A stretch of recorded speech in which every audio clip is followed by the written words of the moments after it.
Hello दोस्तों, स्वागत है आपका हमारे YouTube channel DSR study point में। तो आज हम बात करने वाले हैं क्लास 11th का चैप्टर नंबर सेकंड है, जिसका नाम है संविधान में अधिकार। ठीक है ना। ये इस वीडियो का फर्स्ट पार्ट होने वाला है। वीडियो में बहुत आने वाला है, बहुत ज्यादा मजा और काफी इंटरेस्टिंग चीजों के बारे में हम बात करने वाले हैं। तो चलो पहले तो हम आखिर बात करते हैं, आखिर बच्चों अधिकार किसे कहते हैं, आखिर अधिकार होता क्या है। तो देखो बच्चों, अधिकार का मतलब क्या होता है। अधिकार उसे कहते हैं जो किसी व्यक्ति को किसी देश में रहने के नाते क्या होते हैं, प्राप्त होते हैं। एक अधिकार संपत्ति है, जिसके पास अधिकार होता है वो बहुत बेहतर जीवन जी सकता है। अधिकार के बिना व्यक्ति एक बंद पिंजड़े के समान है ना। तो अधिकार का होना बहुत ज्यादा जरूरी है। अगर बात करें अधिकारों की घोषणा पत्र किसे कहते हैं, तो देखो बच्चों, क्या होता है, संविधान जो है हमारा, है ना, संविधान के बारे में मैंने आप लोगों को पढ़ाया था। तो संविधान में सूचीबद्ध अधिकारों को हम क्या कहते हैं, अधिकारों की घोषणा पत्र कहते हैं। और इन अधिकारों की अर्थात मौलिक अधिकारों की जो मांग है वो सबसे पहले मोतीलाल नेहरू ने की थी। भारतीय संविधान में 6 मौलिक अधिकार दिए गए हैं, है ना। अब ये मत बोला 7 मौलिक अधिकार थे, अभी 6 पहले समझ लो। बात करते हैं संविधान द्वारा कौन कौन से मौलिक अधिकार दिए गए हैं। तो संविधान द्वारा 6 मौलिक अधिकार दिए गए हैं। जैसे पहला अधिकार है समानता का अधिकार, जिसका वर्णन अनुच्छेद 14 से लेकर 18 में किया गया है।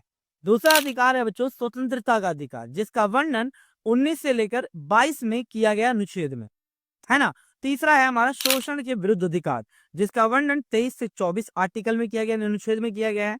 चौथा आता है धार्मिक स्वतंत्रता का अधिकार, जिसका वर्णन 25 से 28 में किया गया है।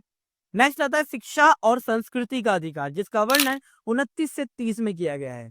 और हमारा छठा मौलिक अधिकार जिसे कहते हैं संवैधानिक उपचारों का अधिकार, जिसका वर्णन 32 में किया गया है। तो इस प्रकार से 6 मौलिक अधिकार हमारे हैं। अब देखो, पहले हम बात करते हैं आखिर समानता का अधिकार का मतलब क्या है। देखो, समानता का अधिकार जो है, जैसे आर्टिकल 14 में कहा गया है, कानून के समक्ष समानता, यानी सभी व्यक्ति क्या है, कानून के समक्ष क्या है बच्चों, समान है। और कानून क्या है, किसी प्रकार का भेदभाव किसी भी व्यक्ति के साथ नहीं कर सकता। ये साफ साफ हमारे संविधान में कहा गया है आर्टिकल 14 में।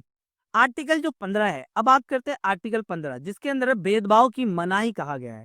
यानी राज्य किसी भी नागरिक के साथ धर्म, जाति, लिंग, जन्म, इसके आधार पर किसी प्रकार का भेदभाव नहीं कर सकता, है ना। ये है हमारा, ठीक है। लेकिन इसके अंदर एक अपवाद भी है बच्चों, एक बात बता दूं, जैसे कि आपको पता है महिलाओं, बच्चों और पिछड़ी जातियों के विकास के लिए क्या किया गया, कुछ राज्य क्या कर सकता है, भेदभाव कर सकता है ना। चल, नेक्स्ट आता है बच्चों हमारा सरकारी नौकरी में अवसर की समानता, जिसका वर्णन अनुच्छेद 16 में किया गया है।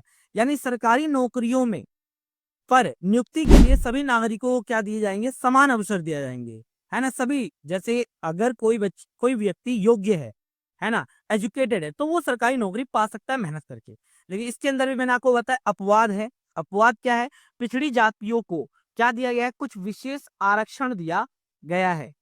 नेक्स्ट आता है अस्पृश्यता का अंत, जिसका वर्णन अनुच्छेद 17 में किया गया। अस्पृश्यता का मतलब होता है छुआछूत, यानी अस्पृश्यता का अंत किया जाता है और किसी भी रूप में छुआछूत को बरतने से मनाही की गई, यानी किसी के साथ भी भेदभाव नहीं किया जाएगा, छुआछूत नहीं किया जाएगा, है ना।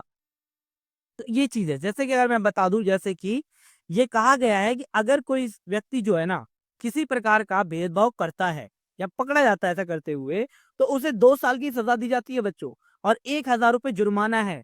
इस प्रकार का हमारे संविधान में क्या है, प्रावधान है। ठीक है। चलो, पहला हमारा हो गया। दूसरा आता है स्वतंत्रता का अधिकार, जिसका वर्णन अनुच्छेद 19 से लेकर 22 में किया गया है। तो 19 आर्टिकल में 6 अधिकार बताए गए हैं, 6 स्वतंत्रताएं बताई गई है।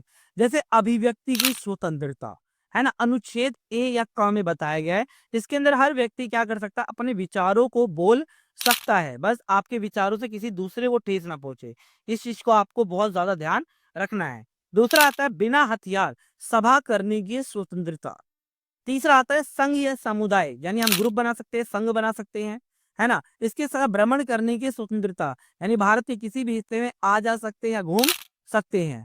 आवास की स्वतंत्रता, भारत के किसी भी क्षेत्र में हम जाकर रह सकते हैं। जीविका की स्वतंत्रता, हम जाके भारत के किसी भी हिस्से में जाकर कोई भी काम कर सकते हैं। कोई भी काम का मतलब क्या है, कानून की नजर में वो काम सही होना चाहिए। ठीक है, ये हमारा अनुच्छेद 19 में बताया गया है। अनुच्छेद जो है 20 में बताया गया अपराधों की सिद्धि के संबंध में संरक्षण, अर्थात अनुच्छेद 20 में कहा गया है कि कोई भी व्यक्ति अपराध के लिए तब तक अपराधी, यानी कोई व्यक्ति जब तक अपराधी नहीं माना जाता जब तक उसका अपराध सिद्ध ना हो जाए, उसने उस समय किसी कानून का उल्लंघन ना से किया नहीं हो और ना ही उसे अपराध से दंडित किया जा सकता है। कहने का मतलब क्या है, जब तक किसी व्यक्ति को अपराधी नहीं माना जा सकता जब तक उसका अपराध सिद्ध ना हो जाए। यह अनुच्छेद 20 में कहा गया है। अनुच्छेद 21 में कहा गया है जीवन और व्यक्ति स्वतंत्रता का संरक्षण, अर्थात किसी व्यक्ति को उसके जीवन या दैहिक स्वतंत्रता से हम रोक नहीं सकते, है ना। हमारे पास जीवन जीने का अधिकार है, हम अपनी स्वतंत्रता पूर्वक हम जी सकते हैं, है ना बच्चों। इस प्रकार का हमारा अधिकार है। जैसे कि एक बात और बता दूं, जैसे कि आप सभी को पता है सेल्फ डिफेंस में जब हमें लगता है कि कोई हमें आघात पहुंचा रहा है या हमें कोई मारना चाह रहा है, तो सेल्फ डिफेंस में हम दूसरे की भी हत्या कर सकते हैं, बस हमें प्रूफ करना पड़ेगा हमने सेल्फ डिफेंस में मारा है। ठीक है, चलो आगे बढ़ते हैं।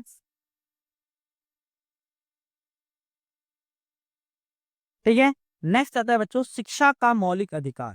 देखो बच्चों, अनुच्छेद 21 ए में ये अधिकार जोड़ा गया था, यानी राज्य कानून बनाकर 6 साल से 14 साल तक के सभी बच्चों को निःशुल्क शिक्षा देगा।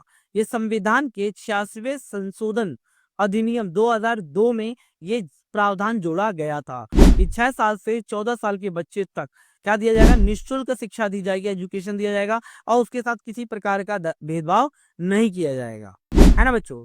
अब बात करते हैं, एक इसी में एक टॉपिक आता है बंदी प्रत्यक्षीकरण, और ठीक है ना। अब इसका मतलब क्या होता है, देखो अनुच्छेद 22 में ही कहा गया है अगर किसी व्यक्ति को बंदी बनाया गया है तो उसके पास कुछ अधिकार होते हैं। कौन कौन से अधिकार होते हैं, पहला, किसी भी व्यक्ति को बिना कारण बताए आप उसे गिरफ्तार नहीं कर सकते, यानी उसे रीजन बताना पड़ेगा हमने गिरफ्तार क्यों किया है ना। सबसे पहले अरेस्ट वारंट आप मांग सकते हो, आपके पास ये अधिकार है। दूसरा, बंदी बनाए गए व्यक्ति को अपनी पसंद का वकील करने का पूरा अधिकार है। अगर उसके पास पैसा नहीं है तो सरकार वकील देगी, है ना, या अपनी वकालत वो खुद भी कर सकता है।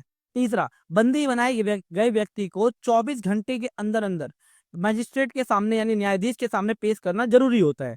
अगर पुलिस वाला ऐसा नहीं करता है तो आप उस पुलिस वाले पे भी केस कर सकते हो, ये भी आपका अधिकार है ना। इसके साथ साथ बंदी बनाए गए व्यक्ति को बिना मजिस्ट्रेट की आज्ञा के 24 घंटे से अधिक समय तक हवालात में बंद नहीं रखा जा सकता, है ना। याद रखना ये हमारे क्या होते हैं, अधिकार होते हैं। इसी में आता है बच्चों निवारक नजरबंदी। अब निवारक नजरबंदी क्या होती है, देखो बच्चों, यदि किसी व्यक्ति पर खुला छोड़ने से ऐसा लगता है सरकार को कि यह अपराध कर सकता है, तो उस सिचुएशन में क्या होता है, बंदी बनाए गए व्यक्ति को बिना अपराध बताए, है ना, उससे गिरफ्तार किया जा सकता है, उस पर मुकदमा चलाया जा सकता है और उसे जेल में रखा जा सकता है। ठीक है, कितने, 3 महीने से अधिक समय तक निवारक नजरबंदी रखा जा सकता है, या इतने तक तो ठीक ही है। 3 महीने के बाद बंदी को क्या कहते हैं, सलाहकार मंडल के पास पेश करना होता है ना। अनुच्छेद 22(5) में कहा गया है कि बंदी बनाए गए व्यक्ति जल्द बंदी बनाए गए जाने के कारण उसे बताना जरूरी होता है। मतलब आपको पहले नहीं बताएंगे कारण, 1-2 हफ्ते बाद बताएंगे हाँ गिरफ्तार क्यों किया गया, एट अ टाइम नहीं बताएंगे। तो ये निवारक नजरबंदी होती है। या साधारण शब्दों में दोबारा बता देता हूँ, अगर सरकार को किसी व्यक्ति पर शक होता है कि ये अपराध करने वाला है, उस सिचुएशन में उसे बिना कारण बताए गिरफ्तार किया जा सकता है, उसे 24 घंटे से अधिक समय तक गिरफ्तार रखा जा सकता है, उसे 3 महीने तक गिरफ्तार रखा जा सकता है। इसका मुद्दा सलाहकार मंडल के पास जाता है। अब बात करते हैं शोषण के विरुद्ध अधिकार, ये हमारा तीसरा मौलिक अधिकार है। अब इसमें क्या होता है, इसके अंदर ये होता है, इसके अंदर हम बात करते हैं कि आखिर इसके अंदर होता क्या है। ठीक है, तो सबसे पहले हम इसके बात करें, इसमें सामान्यतः शोषण के विरुद्ध अधिकार में क्या कहा था, यानी आर्टिकल 23 में ये कहा गया है मानव के क्रय, यानी क्या होता है, मानव के क्रय और विक्रय होता है ना जो। अब इसमें देखो, मानव के क्रय विक्रय यानी मानव को खरीदा बेचना और किसी व्यक्ति से बेगारी, बेगारी का मतलब काम ले लिया लेकिन उसे पैसा नहीं दिया, ये सारी चीजें क्या होती है, गैर कानूनी होती है ना। और इसके विरुद्ध हम आवाज उठा सकते हैं, इसका वर्णन आर्टिकल 23 में किया गया है। दूसरा आता है कारखाने आदि में बालकों के काम पर प्रतिबंध, ये अनुच्छेद 24 में कहा गया है, यानी 14 साल से कम आयु के बच्चे को किसी फैक्ट्री या खान में काम नहीं कराया जा सकता और ना ही किसी दूसरे जोखिम भरे काम पर लगाया जाएगा। ऐसा अगर किया जाता है तो ये अपराध होता है और उसे कड़ा दंड दिया जा सकता है। ठीक है बच्चों, अब बात करते हैं धार्मिक स्वतंत्रता के अधिकार के बारे में। अब धार्मिक स्वतंत्रता का अधिकार का मतलब क्या होता है? यानी किसी भी धर्म को मानने या उसका प्रचार करने की हमें स्वतंत्रता है, यह अनुच्छेद 25 में कहा गया है। जैसे हम हिंदू हैं, तो हिंदू धर्म का प्रचार प्रसार हम कर सकते हैं, यह हमारा अधिकार है ना? इसे ना सरकार ना कानून हमें कोई भी रोक नहीं सकता, है ना? इसके साथ साथ 26वां आर्टिकल हमें बताता है धार्मिक कार्यों के प्रबंध की स्वतंत्रता।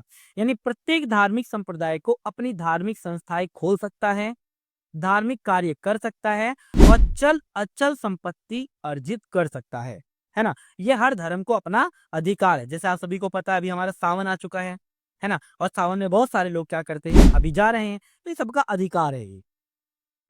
नेक्स्ट आता है आर्टिकल 27 में कहा गया करों की अदायगी में छूट, अर्थात किसी भी धार्मिक संप्रदाय को चलाने के लिए प्राप्त जो धन जैसे कि चंदा, दान या चढ़ावा पर करों की अदायगी में छूट दी जाती है, मतलब टैक्स उनसे कम लिया जाता है, या धार्मिक संस्थाओं को कर देने के लिए बाध्य नहीं किया जाता, उनकी मर्जी है। वो चाहे तो कोई भी धार्मिक संस्था टैक्स दे सकती है, अगर ना चाहे तो वो नहीं दे सकती। ये अनुच्छेद 27 में कहा गया है ना? अब आता है जैसे कि कौन सा बच्चों, अब आता है हमारा सरकारी शिक्षा संस्थाओं में धार्मिक शिक्षा पर रोक। ये अनुच्छेद 28 में किया गया है। यानी अनुच्छेद 28 में कहा गया है राज्य द्वारा कोई भी अगर सरकारी स्कूल या शिक्षा संस्थान चलाई जा रही है, तो वहाँ धार्मिक शिक्षा नहीं दी जाएगी। अगर किसी शिक्षा संस्थान में, है ना, किसी धर्म संप्रदाय का विकास करने के लिए ऐसा काम करता है, तो उसे तुरंत रोका जा सकता है। ये सारे काम नहीं किए जा सकते। अब बात करते हैं हमारा लास्ट अधिकार जो है, जो इस वीडियो में डिस्कस करने वाले हैं, संस्कृति और शिक्षा का अधिकार। इसके अंतर्गत आर्टिकल 29 में कहा गया है अल्पसंख्यकों को, जो अल्पसंख्यक जिनकी संख्या कम है, जैसे मुस्लिम हो गए, यहूदी हो गए, पारसी हो गए, ये क्या कर सकते हैं, संस्कृति के संरक्षण का इनके पास अधिकार है। यानी प्रत्येक वर्ग को अपनी भाषा, लिपि जो हम लिखते हैं, संस्कृति को सुरक्षित रखने का पूरा अधिकार होता है। किसी भी वर्ग को धर्म, जाति, भाषा के आधार पर शिक्षा से अलग नहीं रखा जा सकता, शिक्षा से वंचित नहीं रखा जा सकता। यह उसका सांस्कृतिक अधिकार है ना? और इसके साथ साथ अनुच्छेद 30 में कहा गया है भाषा और संस्कृति की रक्षा के लिए अल्पसंख्यकों क्या कर सकते हैं, कोई भी शिक्षा संस्थान खोल सकते हैं। जैसे आपको पता है मुस्लिम लोग खोलते हैं ना, कि जो मस्जिदें होती हैं, यहाँ दी जाती है शिक्षा। तो ये था इस वीडियो का फर्स्ट पार्ट। इस वीडियो का नेक्स्ट पार्ट बहुत जल्द आने वाला है। अगर आपको वीडियो अच्छी लगी हो, इन्फॉर्मेटिव लगी हो, तो प्लीज वीडियो को लाइक, शेयर एंड सब्सक्राइब